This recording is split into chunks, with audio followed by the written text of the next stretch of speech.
माणसाच्या मूलभूत 3 गरजा मानल्या जातात.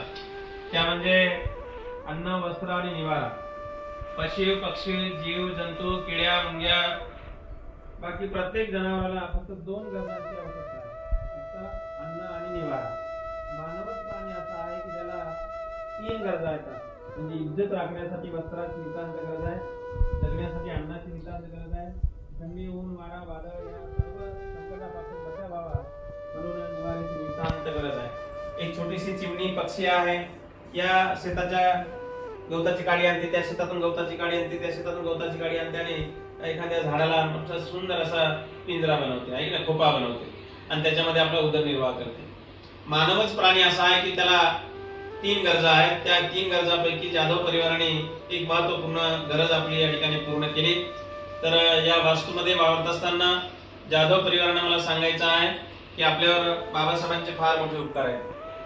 बाबासाहेब नसते तर आपण या समाजामध्ये माणूस असून आपल्याला जनावरासारखे वागणूक मिळत होती. आणि आज जे काही स्वाभिमानानं जगण्याचा, ताठमानेने जगण्याचा जो काही अधिकार मिळाला तो फक्त आणि फक्त बाबासाहेबांच्या पुण्यामुळे. आपण घेतो तो श्वास आणि खातो तो घास, हे जर कोणाची पुण्याई असेल तर फक्त आणि फक्त बाबासाहेबांची पुण्याई आहे. आणि बाबासाहेब नसते तर आमच्या जाधव परिवाराने एवढ्या मोठ्या ऐतिहासिक औरंगाबाद शहरामध्ये, MIDC एरियामध्ये एवढी मोठी वास्तू उभी केली नसते, आहे की नाही. आणि म्हणून या वास्तूमध्ये वावरत असताना बुद्ध, फुले, शाहू, आंबेडकरांच्या विचाराच्या व्यतिरिक्त दुसरा विचार मात्र या घरामध्ये येता कामा नये. नाहीतर आज भंतीच्या हाताने पूजा केली, वंदना घेतली आणि भंतीचे गेले या घरामध्ये दुसऱ्या देवदेवतांची पूजा होत असेल, उपवास तापवास होत असेल, कंदुरी होत असेल, इथून एखाद्या देवाला जर कंदुरी घेऊन जात असेल तर मात्र ही पूजा करून काही अर्थ होणार नाही. आणि म्हणून मला गेल्या अनेक वर्षापासून मी बघतोय जाधव परिवार खरं तर ते धार्मिक परिवार आहे. आमच्या मावसाळ्याला जेव्हा जेव्हा धम्म परिषद होते दरवर्षी, त्या धम्म परिषदेच्या कार्यक्रमाला मग तेलाचे डबे असतील किंवा साखर असेल किंवा रवा असेल किंवा अनेक वस्तूच्या रूपानं जाधव परिवार नेहमी श्रद्धेने दान देत असते. फोन करून बंतीजींची आता धम्मपरिषद येणार आहे, बंतीजी येतीलच आता, अशी घरामध्ये चर्चा करून अगदी वाट पाहतात आणि दान अगदी मावसाळ्यापर्यंत पोहोचून देण्याची त्यांच्या मनामध्ये श्रद्धा आहे. निश्चित या परिवारामध्ये अशा प्रकारच्या अंधश्रद्धा, बोवाबाजी, ढोंगबाजी किंवा बाबासाहेबांच्या आणि बुद्धाच्या धम्माच्या विरोधात कुठलेही कार्य या घरामध्ये तरी होणार नाही याची आम्हाला खात्री आहे. आणि म्हणून या ठिकाणी आपण घरामध्ये खूप सुंदर अशा बुद्ध बाबासाहेबांच्या मूर्त्या घेतल्या, खूप सुंदर असं विहार घेतलेला आहे आणि हे धार्मिकतेचं प्रतीक आहे आयुष्यामध्ये. आणि म्हणून आपल्या परिवारामध्ये सकाळ संध्याकाळ वंदना, सील ग्रहण करत चला, ध्यान मनन चिंतन करत राहा. कारण हीच मानवाला संधी आहे, मानवालाच ही संधी आहे. बाकी कुठल्याही योनीमध्ये कुठल्याही पशु पक्षाला ही संधी नाही. माणूस वाचन करू शकतो, माणूस मनन चिंतन करू शकतो, माणूस ध्यान करू शकतो, माणूस दान देऊ शकतो. ह्या 4-5 गोष्टी फक्त मानवालाच पुण्यकर्म करता येते. एखाद्या जनावराला, बैलाला, कुत्र्याला, घोड्याला, जनावराला, किड्या मुंग्याला दान देता येत नाही, वाचन करता येत नाही, मनन चिंतन करता येत नाही. आयुष्यामध्ये एखाद्या जनावराला म्हणतो का आपण डोळे लावून बस 5-10 मिनिटं ध्यान कर, आहे की नाही. एखादा बैल, जनावर, कोणी पशु पक्षी, जीव जंतू एखादा काय दोन्ही हाताने दान देऊ शकतो का? दान देऊ शकत नाही, पुण्यकर्म करू शकत नाही. आणि म्हणून ही संधी आपल्याच या मानवी जीवनामध्ये आहे.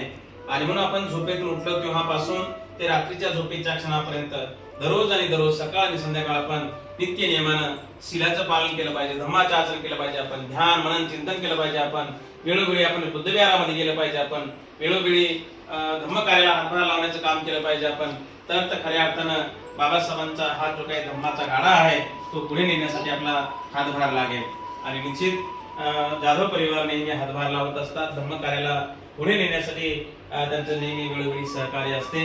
आज त्यांच्या पुण्यकर्मामुळे, कुशल कर्मामुळे भंतीजी उपलब्ध झाले. भंतीजींना 8-8 दिवस, 15-15 दिवस तारीख देऊन सुद्धा भंतीजी मिळत नाही. काही लोकांना भंतीजीच मिळत नाही, मग कोणाला उभा करावं लागते, कोणाला बंधन घ्यावं लागते, आहे का नाही. तर ही संधी आहे, पूर्ण हे तुमचं पुण्याचं काम आहे आयुष्यामध्ये, हे पुण्य माणसाला काम येत असते. आणि म्हणून या ठिकाणी भंतींच्या हाताने आपण पूजा केली. या ठिकाणी जे दान होईल, मी जाधव परिवारांना सूचना करतो की भंतीजींना आपण अष्टपरिष्कार फलदान द्यावं.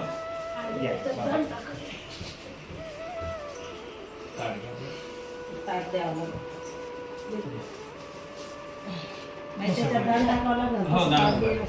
भिक्खू संघस्य फलहारं अर्थदानं हेमं द्वितीयंपि तृतीयंपि इमं भिक्खू संघस्य अर्थपरिकारं फलहारं अर्थदानं हेमं म्हणते आम्ही आमच्या दीर्घ सुखासाठी पुण्यकर्म म्हणून आमच्या परिवाराकडून भिक्खू संघास अष्टपरिस्कार फलदान आर्थिक दान देत आहोत.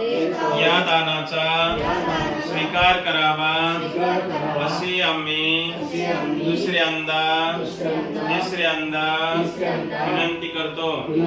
दानं ददन्तु सद्दायं शीलं रक्षन्तु सर्वदा भावनाभिरतावन्तु गच्छन्तु देवतागता सबे बुद्धा बलपत्ता पच्चकानं च यं बलं अरहन्तानं च तेजेनं रक्षं वन्दामि सब्बसो बुल साधु साधु साधु.